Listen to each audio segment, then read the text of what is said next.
Eh bien, on vous l'a dit hein, à l'entame de cette émission, nous sommes, les jours s'égrènent, on ne va plus dire les jours, ce sont les heures désormais qui s'égrènent avant la rentrée pédagogique 2024-2025 et académique aussi. Hein. Et donc, le thème d'aujourd'hui, là, moi-même, vous voyez, je tremble tellement que j'ai des tics et des tocs. Voilà. Avant cela, Monsieur Marcel Teuilly, bonjour et bonne arrivée. Merci, bonjour, bonjour. Comment vous allez? Très bien. On est ravis de vous recevoir. C'est un plaisir de vous retrouver aussi sur le plateau. Voilà, à chaque fois que vous arrivez avec notre coach, Madame Sandra Atta. Sandra, bonne... bonne arrivée. Comment vous allez? Je regrette, ça va. Ça va super. Monsieur Ama, bonjour. Bonjour Madame Aïcha. Vous allez bien? Je vais très bien. Et vous? Ça va aussi. Tout ça là, je suis très gentille aujourd'hui parce que je suis toujours dans le mois de septembre. Et donc, tous ceux envers lesquels j'use d'hospitalité, sauf bien sûr le chef, c'est pour une raison bien précise. Hein. Ah. Oui, oui, et comment ça? Alors, chef, avec vous aujourd'hui, on va parler bien sûr de comment l'apprenant se prépare pour la rentrée, avec pour sous-thème ou bien pour thème, apprendre à apprendre. C'est tellement lourd que je me dis, mais ça veut dire quoi? Apprendre à apprendre. Pourquoi est-ce qu'à chaque fois vous venez et puis vous décousez toutes nos croyances, toutes nos certitudes et nous nous retrouvons déboussolés? Et je suis sûre que vous allez encore nous laisser sur notre soif. Déjà, l'apprenant, on vous l'a dit, pour tous les parents et pour tous les élèves qui sont présentement encore à la maison, vous devez bien suivre cette capsule-là. Apprendre, nous tous on connaît. J'ai mon fils qui est avec moi, donc je vais lui permettre d'apprendre aujourd'hui et vous nous direz s'il apprend bien. Vas-y, mon enfant. Oui, maman. C'est quel cours déjà, maman? Et maman. Apprendre à apprendre. Monsieur Marcel Teuilly. On a beau essayer de trouver une belle intro, une belle explication avant de vous passer la balle, mais on n'y arrive pas. C'est ça. Oui, apprendre à apprendre, ça signifie que selon le niveau d'études où tu te trouves, c'est-à-dire que selon que tu es au primaire, selon que tu es au secondaire, il n'y a que l'objectif pour lequel tu es à l'école, c'est d'abord acquérir des connaissances, mais on doit t'évaluer pour s'assurer que tu as pu maîtriser un certain pourcentage par lequel on peut te promouvoir dans une classe supérieure. N'est-ce pas? Oui. Très bien. Quand c'est au primaire, il y a ce qu'on appelle en termes techniques les items d'évaluation, c'est-à-dire la manière dont on pose la question à l'enfant pour qu'il puisse utiliser les ressources, donc les informations, les connaissances qu'il a reçues dans les cours pour démontrer qu'il a appris. Quand c'est au primaire, 90% des questions qui sont posées sont des questions de restitution. Question de restitution. Restitution, c'est-à-dire que c'est comme on te donne une définition, on veut que tu reproduises exactement la redéfinition. Oui. Vous voyez? Oui. Maintenant, quand c'est à partir du secondaire 1, donc en allant vers le secondaire 2, on prépare l'apprenant pour qu'il soit solutionneur des problèmes de la société. Et donc, on posera très peu de questions de restitution, mais beaucoup plus de questions de réflexion. Et donc, si tel est le cas, la manière dont l'enfant doit apprendre pour être capable de répondre aux questions de réflexion, c'est différent de la manière dont il doit apprendre pour restituer. Donc, c'est pour ça, c'est apprendre à apprendre. Donc, on doit lui apprendre comment on apprend la SVT pour que tu puisses répondre aux questions. En fait, toutes les questions qui sont posées ne sont pas à 100% des questions de restitution, mais la dominante, il y a une dominance. Sur 10 questions, 8 doivent être des questions de construction et de réflexion et à peine 2 des questions de restitution. Ça, c'est secondaire 1, secondaire 2. Mais quand vous allez au primaire, 75 ou 80% doivent être des questions de restitution parce qu'on veut amener la mémoire de l'enfant à capter, à retenir des choses qui vont lui permettre, quand il sera dans un niveau plus élevé, d'être capable donc de construire la réponse pour apporter des réponses. Donc c'est pour ça que il y a même de grands psychologues, d'éducateurs plutôt, qui ont sorti des documents intitulés « Apprendre à apprendre ». Si tu ne sais pas apprendre, on va poser la question, tu vas passer à côté. Et pourtant, on t'a vu sous les lampadaires, on t'a vu veiller, mais franchement, ce que tu devais savoir pour savoir comment tu devais apprendre pour être capable de répondre aux questions, finalement, tu ne l'as pas vu. Alors, Monsieur Marcel, Ouais. moi, je voudrais qu'on puisse déjà départager. Ouais.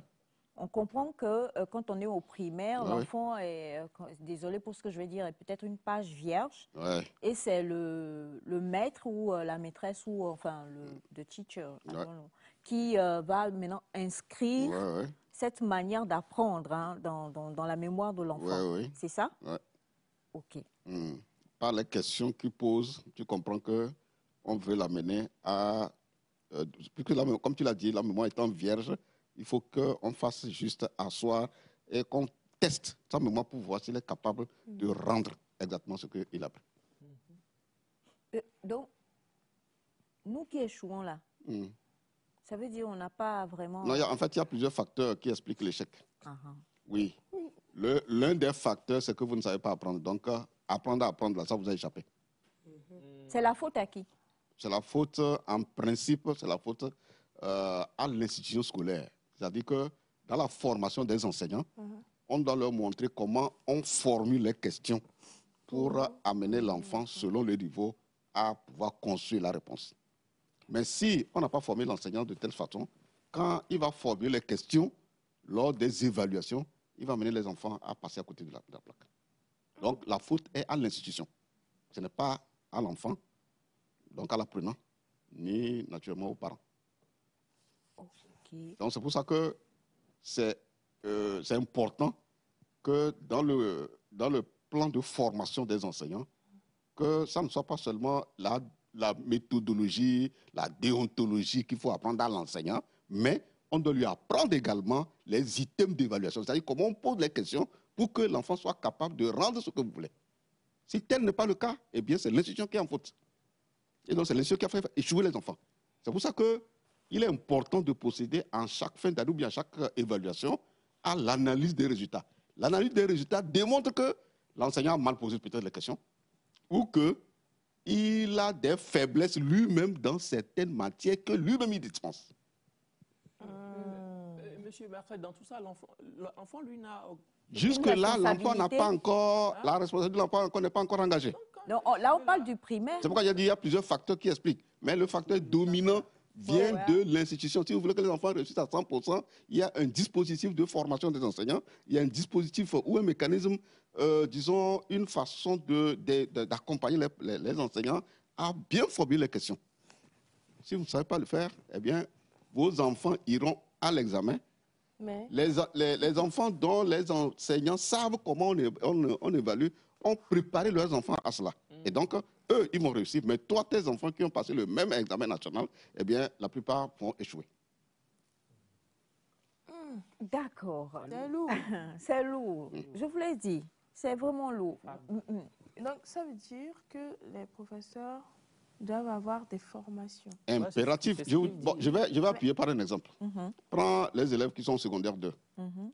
Les professeurs de philo, par exemple. Ils viennent faire leur cours de philosophie, etc. On doit évaluer, n'est-ce pas? OK. Là-bas, l'enseignant, en début d'année, doit informer les élèves sur comment on formule les questions d'évaluation en philosophie. L'enseignant, au début d'année... Au début d'année, il doit déjà informer les élèves comment ça se passe.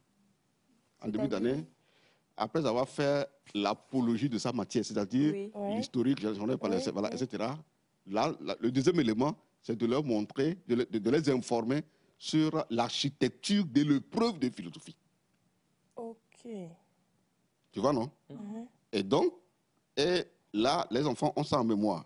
De telle sorte qu'à l'évaluation, après 3 ou 4 chapitres, ils formulent une question qui amène l'enfant à prendre des éléments dans le premier, le deuxième, le troisième chapitre pour construire la réponse. Mais si tel n'est pas le cas, si l'enfant pense qu'il est encore au primaire parce qu'on ne l'a pas informé, il va, dès qu'il a vu un mot, il pond, ou pour ne pas dire, il déverse le paragraphe il a 0. Cette affaire-là, nous, Oui. au Non, départ. non, vous Mais après, on s'est ressaisi. Donc, c'est mon enseignant qui a fait. C'est faux. Toi, c'était autre chose. Ok. Alors, Monsieur Marcel, si l'on est ainsi, vous avez une Ouais. question qui est venue, je vais lire la question Ouais, et ouais. je vais poser la mienne d'abord. Le rôle du parent à ce niveau, c'est quoi? Le- Et Ouais, le deuxième oui, point, allez-y. la question qui est venue, la personne dit qu'elle a eu un problème à la saison, enfin, l'année passée, Ouais. où ce que on enseignait ou ce que le répétiteur enseignait était différent de ce que À l'école. voilà. Et l'enfant était un peu troublé. Confus, il était... Est-ce Voilà. qu'il faut former le répétiteur ou bien c'est le professeur qui a été mal formé? Alors, c'est compliqué. Alors, je vais commencer par le parent. Comme tu as évoqué le problème de parent, je commence Oui, par le le parent. parent. Le rôle D'accord. du parent, c'est quoi? Le rôle du parent, c'est d'être en contact avec l'école de son enfant. Et si le besoin d'avoir un répétiteur s'impose, il demande conseil à l'école. On lui dira, soit tu prends le répétiteur dans son école. Non, non, non, on lui donne conseil. J'ai une idée. Oui, on peut ne pas te dire ça. On te dira Dites simplement toujours, que, hein, Monsieur on peut Marcel. simplement te dire, ok, il faut faire l'analyse des difficultés de l'enfant dans la matière pour laquelle tu veux un répétiteur. Et c'est en fonction de la difficulté qu'on fait appel à quelqu'un pour venir remonter, renforcer Le niveau. l'enfant, lui réexpliquer. Ouais. Il n'est pas venu pour dire autre chose que ce qu'on a donné au cours. Non, il est venu pour parce que l'enfant n'a pas bien compris. Oui, peut-être il n'était pas concentré, soit l'enseignant est passé très vite ou quelque chose comme ça. Mais son travail n'est pas de venir donner autre chose que ce qu'on a donné dans le cours officiel à l'enfant. C'est pour ça que, il ne faut pas prendre aussi n'importe qui comme répétiteur de ton enfant. Non. Et donc, le parent doit faire preuve de vigilance. Faire preuve de vigilance, c'est d'abord à l'entame, prendre contact avec l'établissement et leur dire, voilà, mon enfant a, au vu des résultats d'évaluation, voilà les difficultés que mon enfant a, eh bien, j'ai besoin qu'il remonte le niveau.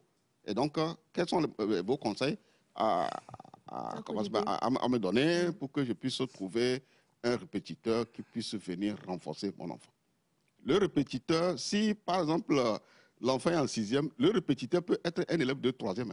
Vous savez ça? Oui. Très bien. Ah bon? Bien sûr. Qui est fort dans la matière. Bien sûr. Parce que là, on utilise l'approche élève A, élève ça. Parce qu'il y a plusieurs approches. Oui, l'approche élève A, élève ça veut dire que c'est un élève excellent dans la matière qui maîtrise très bien comment on apprend pour pouvoir bien maîtriser et rapidement, il peut remonter, pas forcément un enseignant ou bien un professeur ou quelque chose comme ça. C'est ça? Ok. Donc, pour la seconde question de... Oui, c'est pas bien que- où il dit qu'il s'est retrouvé, enfin, Ouais, qui parce s'est que quand retrouvé la avec... question, là, ça me rappelle une situation où il y a des formules, surtout on a rencontré ça en physique et mathématiques. Il y a des formules qu'on vous donne à l'école et il y a des formules que peut-être le répétiteur Donne vient vous autre donner à que la la maison. formule de Autre l'école. Oui, autre que la formule de l'école, puis soit peut-être plus rapide même pour arriver à C'est la vrai. solution. Oui. C'est vrai. Si un cas comme ça arrive, vous devez vous référer au professeur qui vous a enseigné.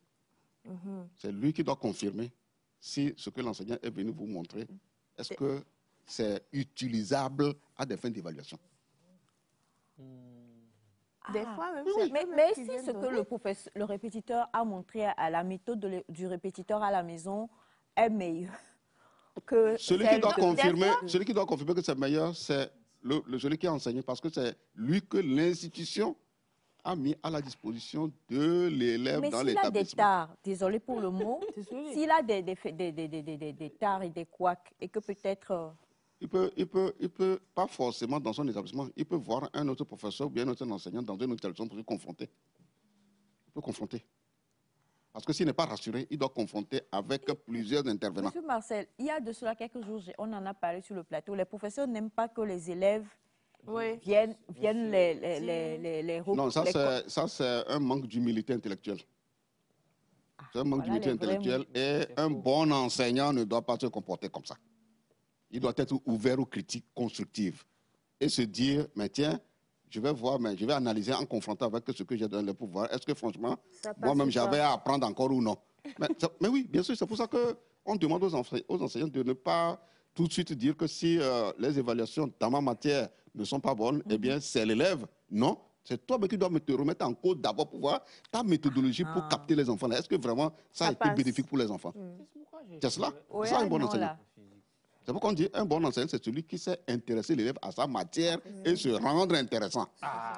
Ah non, monsieur Marcel, vous êtes encore arrivé dans ce pays nectarien. J'ai On va... souffert S'il de vous ça. plaît, monsieur, est-ce qu'on peut avoir monsieur Marcel en plan, voilà. Rapproché. Parce que ça, là, c'est une citation à retenir pour la nouvelle année qui arrive. J'ai souffert de ça à l'école. Oh, toi, tu étais pas, tu n'étais pas enseignant. Ah, ok. Merci, là, voilà. Monsieur Marcel, s'il vous plaît, répétez ça. Alors, je répète, le bon enseignant, c'est celui qui sait intéresser l'élève à sa matière et lui-même se rendre intéressant quand il dispose le cours. C'est ça. Bien. Je donne un exemple. Une fois, je suis allé interviewer, quand on a ouvert les lycées scientifiques, là, donc je devais faire un documentaire sur les lycées scientifiques et je suis allé interviewer le premier de la classe du lycée scientifique de Lomé à l'époque. Il tape 18, 20 dans toutes les matières. Je dis, quel est le professeur qui t'épate le plus? Il dit que c'est son professeur de sciences physiques. Je lui dis, mais pourquoi? Que quand ce professeur fait cours, lui, il a l'impression qu'il donne vie à ce qui est inerte. Oh, wow. C'est le témoignage de l'élève à l'endroit des enseignants. Est-ce que tous les enseignants ont compris qu'ils doivent savoir donner vie à ce qui est inerte pour que, véritablement, l'enfant soit intéressé, motivé, captivé et qu'il excelle finalement dans sa matière? C'est ça l'équation à résoudre par tous les enseignants. Maintenant, est-ce que, monsieur Ataï, Non. Parce que, au fait, quand vous parlez comme ça, il y a des professeurs qui sont influencés, bien qui se laissent influencer par l'état de leur école pour ne pas donner, au fait, ce qu'il faut. Oui. Parce que il y a dans certaines écoles, comment dire, l'administration peut-être a un manquant, bien peut-être un retard de salaire et tout ça. Il y a des... Tu ne dois pas te laisser. oui, les problèmes en fait, personnels je aussi. dis que quelque part, si tu as pris, au fait, c'est une passion ou bien c'est un travail que tu t'es dit que tu C'est un dois faire. sacerdoce, là. Mais si tu dois le faire, fais-le bien avant qu'on ne te paye. Mais Je crois que vous des fois, ça invite influence. à suivre les émissions spéciales que la division de la production, avec l'accord du directeur, ces émissions-là vont démarrer à partir de mardi. Et Demain? toutes les émissions, en tout cas ceux de débat éducation, il y a un thème plutôt qui est consacré à formuler de la même façon, de la manière suivante. Qu'est-ce qu'un enseignant motivé? Oui. C'est déjà enregistré. Hein? Oui. Ceux qui vont suivre l'émission vont tout comprendre. L'enseignant motivé, le premier élément, ce n'est pas combien on va me payer. Ou bien comment on me paye. Ce n'est pas si j'ai des problèmes sociaux à la maison. Non. C'est est-ce que j'ai été formé pour être à l'aise dans le déroulement de ma matière. Premier élément de motivation. Premier élément. Si on doit mettre l'ordre des éléments de motivation d'un enseignant, c'est ça le premier élément. Pourquoi c'est impératif que tous les enseignants passent par d'abord une école de formation pour recevoir la formation initiale et le reste, c'est les accompagnements par les enseignants experts et les enseignants avancés et les enseignants experts. Parce que dans les enseignants, on a catégorisé. Les enseignants qui viennent de débuter s'appellent les enseignants débutants. Ceux qui ont reçu des renforts de capacité pour déjà 5 ans à 10 ans, on les appelle les enseignants avancés. Et ceux qui ont vraiment cette capacité, comme ils peuvent être même des inspecteurs, on les appelle des enseignants experts. Donc, quand tu rentres dans le réseau des enseignants, en tant que nouveau enseignant, il faut avoir tout cela dans ton réseau de relations et tu t'appuies sur eux pour voir comment on fait. Parce qu'eux, ils ont reçu des renforts de capacité. Toi, tu n'as pas reçu. Ils ont une certaine expérience que toi, tu n'as pas reçue. Ils ont été appuyés par le personnel d'encadrement des enseignants que toi, tu n'as pas reçu. Eh bien, il faut avoir l'humilité de frotter avec eux et ça te permettra de grandir et d'être un bon enseignant parce qu'il y a ce qu'on appelle le référentiel d'un enseignant de qualité. Madame Sandra, vous aviez une question? Oui, en parlant de matière, je voulais revenir à rebondir là-dessus. C'est vrai que la plupart des temps, pour nos enfants, peut-être au collège partant, au lycée, nous avons ces soucis de matière. Comme je le disais la dernière fois, il faut déjà préparer l'enfant à une nouvelle matière, même si c'est une ancienne matière. C'est le rôle du parent, c'est aux parents de détecter les difficultés dans la matière, ou bien c'est aux enseignants. Parce que là, il y a certains parents qui se disent « je t'ai mis à l'école, ok, vas-y ». Il faut revenir là-dessus, monsieur. Grave. Oui. J'ajoute aussi ma prochaine question en même temps, parce que je voudrais que vous me disiez, pour l'apprenant, et peut-être même si c'est important aussi pour le parent, quelle est la place de l'emploi du temps? Ok. Elle va finir d'abord? Non, elle a fini. C'est ça. Elle a fini. Quelle est par rapport aux matières, par rapport aux matières, les enfants qui ont la peur de certaines matières, des fois, c'est la peur de l'enseignant qui fait que l'enfant est calé, bloqué, totalement. et c'est fini. Monsieur Ataï, tous vos enseignants n'ont pas été formés, tous vos enseignants ne vous ont pas donné cours, tous vos enseignants, les 4 fois que vous avez échoué dans votre vie, tout ça là, c'est à cause de vos enseignants. Toutes les fois où vous fuyiez pour aller vous balader, pour aller chanter dans les buissons là, c'était aussi vos enseignants. Monsieur Marcel, continuez. Voilà. Dès que je me sens dedans, je le dis. Monsieur Marcel, désolé. Donc ta question c'était de voir l'importance de l'emploi du temps.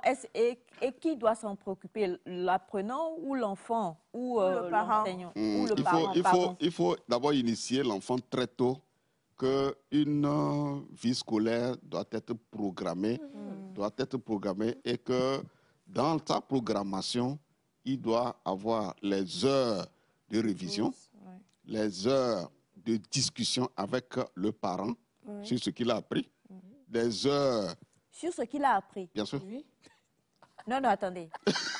Sur ce qu'il veut manger, ou bien sur ce qu'il a appris? Ce qu'il a appris, il faut échanger avec le parent. Donc, il faut avoir un termine pour ça. Oui. Il faut programmer. programmer. Donc ça dit, parce qu'avant, moi, je me rappelais... Il faut un canevas d'emploi du temps dans lequel il faut loger les activités. On descend dans la maison, qu'on te pose question. Au garage, l'emploi du temps avec l'école ou avec la famille? C'est ça, non, oui, l'emploi du temps de la maison. De la maison. Oui. Mais l'emploi du temps de l'école, c'est déjà connu. De telle heure à telle heure, si c'est au collège ou bien au lycée, ça c'est déjà connu. Maintenant, c'est à la maison. Quand tu reviens à la maison, combien de temps tu dois suivre, par exemple, une émission en prenant note? Parce qu'il y a l'exploitation pédagogique des émissions. Oh, monsieur Marcel, vous êtes encore venu. Mais oui. Oh, Boboé. Monsieur Marcel, Marcel. Tol. À partir de demain. Tol. Quoi? Communiquer. À partir de demain, prenez Calvin et notez. Oui, c'est très voilà. Un bon élève, quel que soit ce qu'il suit, ne peut pas suivre comme un divertissement sans prendre de notes. Non, ça n'a pas de sens. Hein? Oui. Même en suivant tout ce qu'on suit là, il faut prendre note. Non, attendez.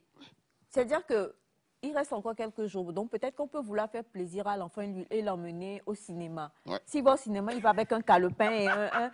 Oui. Et Bruce Lee... Je vais te dire pourquoi. Non, attends, je vais te dire pourquoi. Il va au cinéma, il doit prendre note. Pourquoi? Parce qu'il y a l'exploitation de ce qu'il allait voir.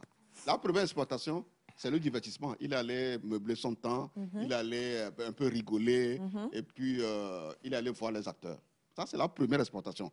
La deuxième exploitation, c'est l'exploitation par rapport à l'orientation scolaire et professionnelle. Ceux qui ont fait ce travail-là, comment on les appelle? Ils sont allés dans quelle école? Oui. Mais oui! C'est ça. Dans la glace. Parce qu'il y a des métiers derrière ce que l'enfant a vu. Oui. Les gens ne savent pas que, eh bien, il faut écrire tout ce qu'on voit là. On doit l'écrire, s'il vous plaît. Oui. Ils ne savent pas ça. Ça s'écrit. Un film s'écrit d'abord avant de trouver des acteurs pour mettre en œuvre. C'est ça. Et ceux qui ont filmé là, et ceux qu'il a vu là, c'est des gens qui ont filmé, non? C'est des métiers, s'il vous plaît. On n'a pas des caméramans qui sont en train de nous filmer. C'est un métier. Est-ce qu'il n'est pas intéressé vraiment à développer sa passion dans ce métier-là, par exemple? Il doit prendre note de tout.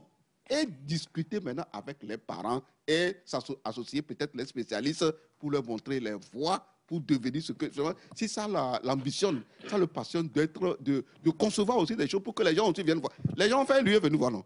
Lui aussi peut concevoir autre pour que un jour, d'autres aussi viennent voir ses prouesses à travers ce que lui a fait. Et il y aura une valeur ajoutée à l'humanité.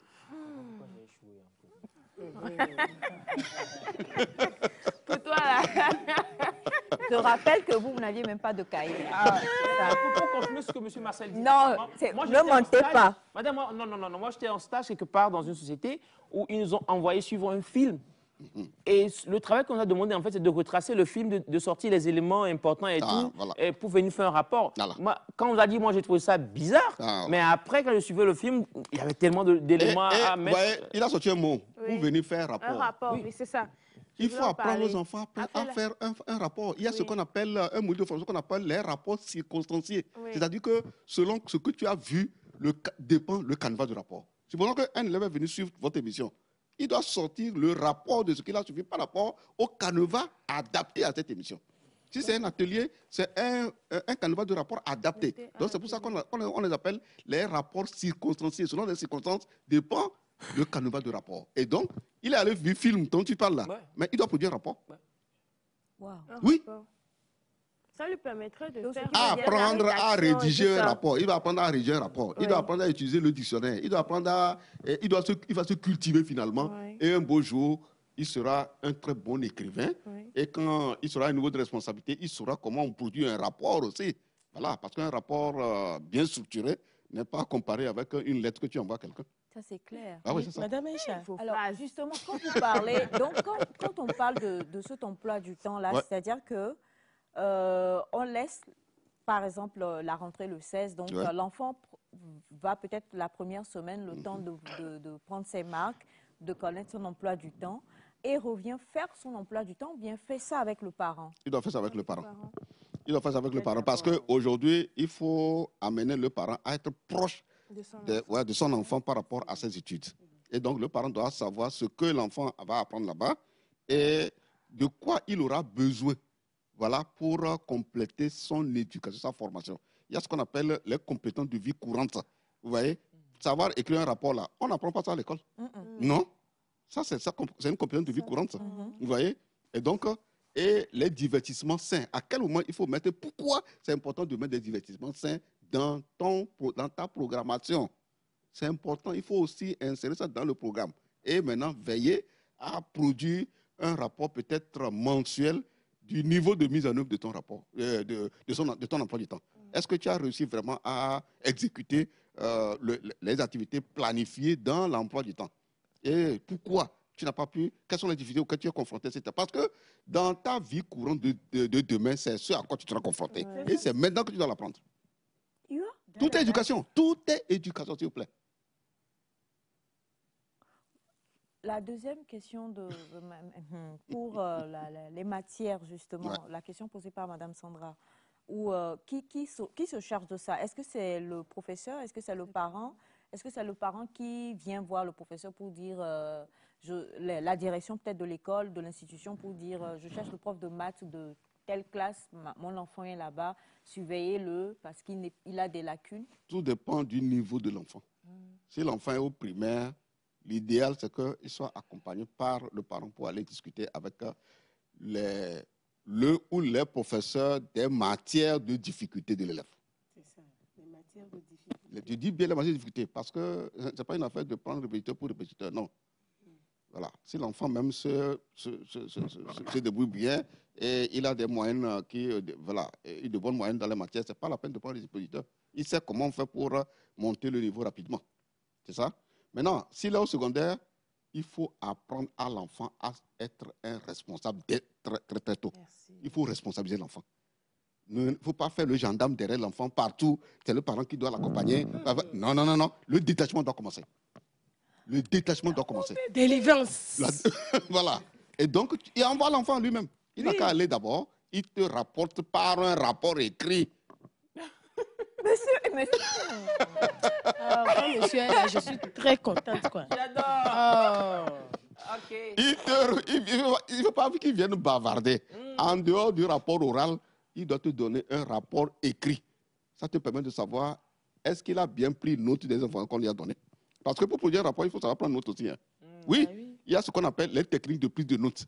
Et quand nous, on fait des conférences aux élèves ou bien aux enseignants et autres, nous leur montrons les techniques de prise de notes. Voilà, à noter, à discuter et à faire. Oui, dans la colonne à noter, c'est tout ce que tu ne savais pas. Eh bien, tu es là. Oui. À discuter, c'est bon, là où tu as besoin de faire des recherches. Et maintenant, à faire, c'est l'exercice qu'on t'a demandé de faire, ce qu'il faut faire pour que l'objectif pour lequel tu es venu nous voir, que ça puisse être atteint. Voilà. Et donc, quand tu sais prendre des notes, tu sauras comment produire un rapport bien structuré. Tu ne vas pas mélanger les choses en utilisant les connecteurs logiques. Donc, pour revenir véritablement à votre question, c'est si l'enfant est au secondaire, l'idéal, c'est que lui-même, il n'a qu'à aller produire un rapport, il l'amène. Maintenant, si ça s'impose, après que le parent ait reçu le rapport, ça s'impose qu'il retourne à l'école pour des informations plus pointues, eh bien, il doit aller avec l'enfant. Et maintenant, ils reviennent s'asseoir. Ils reviennent s'asseoir. Voilà. Parce que, vous voyez, les parents qui, quand ils reviennent du service, alors, vous êtes allé à l'école, oui, vous avez mangé, mais il faut apprendre. Hein. Il n'a encore rien fait. Rien fait. Il n'a encore rien fait. Rien du tout.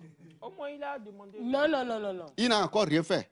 Il y a séance de discussion et d'échange à table après avoir mangé. Séance. C'est ça qu'on appelle... Monsieur mais vraiment, voilà un élève que je ne sais pas quoi dire. Bien, bien les kémas. Ce sont les enseignants qui ont provoqué.